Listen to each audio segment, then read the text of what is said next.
His path to the presidency began in 1999 as deputy under the leadership of Thabo Mbeki, but personal differences and power struggles put a strain on their relationship. In June 2005, President Mbeki fired Jacob Zuma as South Africa's deputy president over allegations of fraud related to a multi-billion-dollar arms deal. 4 months later, Zuma's financial advisor, Schabir Shaik, was convicted of corruption and fraud. By December, Zuma was charged with raping an HIV-positive family friend, but was acquitted by April 2006. Despite the scandals, Zuma remained popular, and by December 2007, he was elected president of the ruling African National Congress.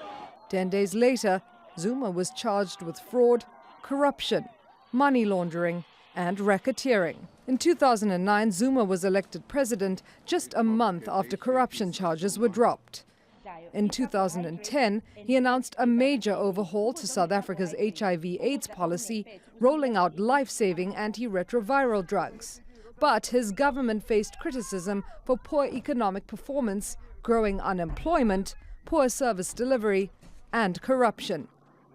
In his second term, Zuma faced one of his biggest scandals, the $23 million refurbishment of his private residence with taxpayers' money. And as public officials and opposition parties demanded that he pay back the money, Zuma refused.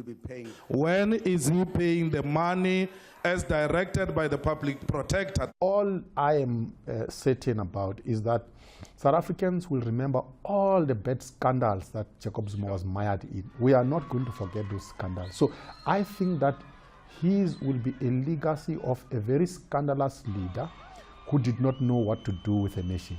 By the end of 2015, Zuma was accused of acting in the interests of his political and business associates. His close and allegedly corrupt relationship with the Guptas, a prominent and influential family, was a source of discontent within his party and the public. Several questionable cabinet reshuffles and allegations of influence by the Guptas further weakened public confidence in Zuma. Still, Zuma resisted calls from within and outside of his party to resign. Is the president willing to take accountability for the decision and resign in front of the people of South Africa?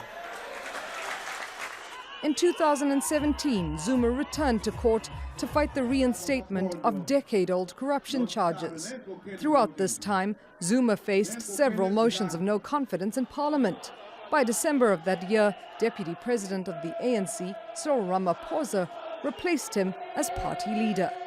No longer president of the ruling party, Zuma's position of strength weakened, making way for a dramatic end for a leader who many say routinely courted controversy rather than inspiring confidence. Scheherazade, Gaffoor, Al Jazeera.